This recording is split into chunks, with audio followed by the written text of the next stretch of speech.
Dikasih sukses alhamdulillah, nggak dikasih sukses ya mungkin saya nggak punya takdir di DPRD seperti itu. Kalau di 2019 sih saya nggak ada beban memang Mas Diko, jadi dikasih jadi alhamdulillah, nggak dikasih sudah gitu aja. Malah saya itu di 2024 beban yang paling saya takuti ya kemarin itu, kalau saya sampai nggak jadi gimana gitu, karena incumbent ya. Mungkin saya satu-satunya yang jarang ngelis. Memang saya itu apa ya, jarang buka WA mungkin di grup itu. Tapi pasti ikut. Ya pasti ikut, pasti ikut. Oke, Mas Bom, aduh ini luar biasa. Lalu 2013 Mas, 2013 gagal, 2019 berhasil. Nah, di tahun 2024 berarti 2024. Ya nyalon lagi dan jadi lagi. Alhamdulillah. Dan sekarang di wakil ketua Komisi D. Komisi D itu membidangi apa Mas? Itu kesehatan, pendidikan, dan mungkin olahraga, kepemudaan seperti itu Mas. Nah, yang membedakan perjuangannya Mas di 2024 dan 2019 ini apa Mas? Lebih susah mana Mas? Kalau ngomongin susah sih sama-sama susah Mas Diko, karena kita tuh untuk mendapatkan hati masyarakat itu gimana caranya kan seperti itu. Tapi kalau ngomongin susah sih Mas Diko, saya itu nyalon 2014 2019 itu tanpa beban Mas Diko. Dikasih sukses alhamdulillah, nggak dikasih sukses ya mungkin saya nggak punya takdir di DPRD seperti itu. Kalau di 2019 sih saya nggak ada beban memang Mas Diko, jadi dikasih jadi alhamdulillah, nggak dikasih sudah gitu aja.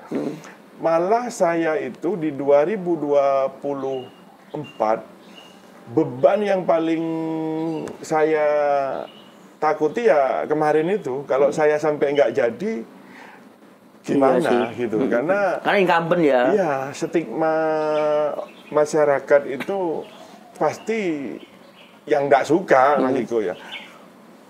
Diomong jeleknya, wah incumbent kok nggak jadi. Dan banyak juga incumbent yang nggak jadi ya Mas ya. Ya. Nah itu apa ya Mas ya? Ini pertanyaan ini sama yang saya tanyakan ke Bu Okta. Apa yang membuat para incumbent ini kalah? Padahal kan program udah datang, udah bisa dirasakan ke masyarakat. Jadi apa Mas ya? Paradoksnya itu apa ya sehingga incumbent bisa kalah begitu?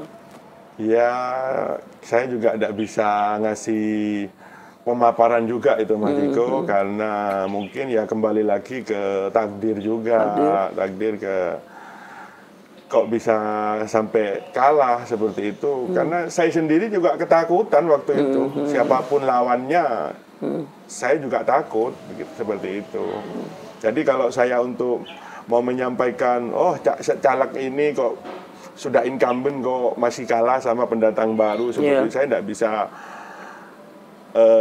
ngasih penjelasan lah. Iya, memang banyak faktor ya Mas ya, banyak dimensi. Jadi kita juga tidak bisa menyalahkan si caleg ini menjustis. Oh, berarti selama beliau jadi kurang turun ke masyarakat. Ya kita tidak bisa seperti itu. Tidak bisa, karena memang beda tahun, beda politik juga itu pasti Mas Diko. Kalau 2024 ini berarti di dapil berapa ya Mas ya? Dapil 7. Dapil 7. Ya. Berarti kecamatannya? Randu Agung, Jatiroto, Rawakangkung. Itu beda banget sama dapil awal ya Mas ya? Jadi kadang kan program-programnya Dewan itu yang sudah di dapil yang awalnya sudah rawat, ternyata kok beda dapil nih. Itu gimana Mas? Legowo aja ya Mas ya? Ya, ngomong legowo itu ya kalau sekarang sudah legowo. Kalau kemarin karena kemarin itu Mas Diko, penentuan dapil itu dipecah atau tidak itu hanya beberapa bulan sebelum pileg. Iya benar. Nah itu karena saya itu menata tim, menata program itu sudah banyak di luar Kecamatan Randuagung. Ada di Kelaka, ada di Ranuyoso, ada di Gedung Jajang. Hampir tiap tahun itu terus saya itu ngasih program jalan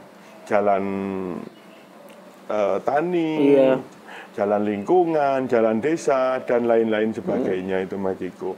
Jadi apa yang sudah saya tata itu ya bukannya zong saya Mas Ciko, ya itu sudah memang kewajiban saya, cuma gitu aja. Nggak apa yang nyesel saya sudah ngerumat di desa ini, di desa ini, nggak ada. Malah saya itu sampai detik ini, sampai saat ini masih tetap ngasih beberapa program saya di kecamatan kemarin, Mas Joko. Padahal kan sudah beda. Mereka juga nggak akan milih Mas kan? Betul. Ya karena apa Mas Jiko? Saya lihat desanya juga mungkin kurang tersentuh juga oleh apa ya, dari bantuan-bantuan lainnya, dan juga masyarakatnya itu juga welcome. Misalkan itu saya hadir itu sudah seperti desa saya sendiri, meskipun desa tersebut bukan dapil saya, gitu Mas Jiko.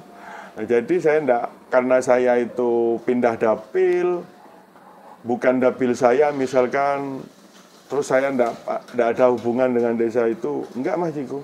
Tetap saya itu berhubungan bagus, silaturahmi saya bagus. Berarti enggak kita di politik itu kenal banyak orang, karena bukan dapil saya akhirnya komunikasi butuh. Enggak, saya tetap itu Mas Jiko. Di Gedung Jajang, di Kelaka, Ranuyoso gitu masih tetap komunikasi dengan tim.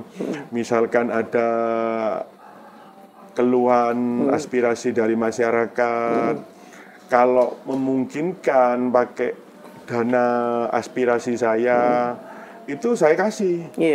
Kalau tidak memungkinkan, saya komunikasi dengan teman-teman di partai. Ini loh, di desa ini perlu bantuan gitu, perlu bantuan begitu, begini.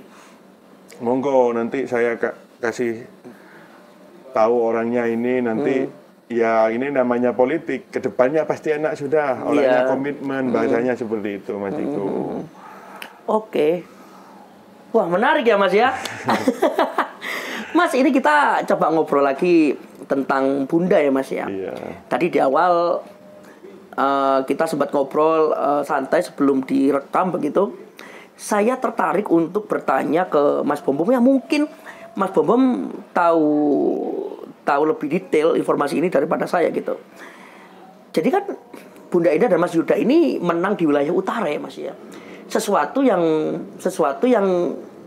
mungkin belum pernah diraih pada waktu itu saat Pak Sarojat Masdar juga melakukan hal yang sama, ikut dalam pilkada juga begitu ya. Nah, menurut Mas Bom Bom, apa yang membuat wilayah utara ini memenangkan Bunda Mas begitu? Iya.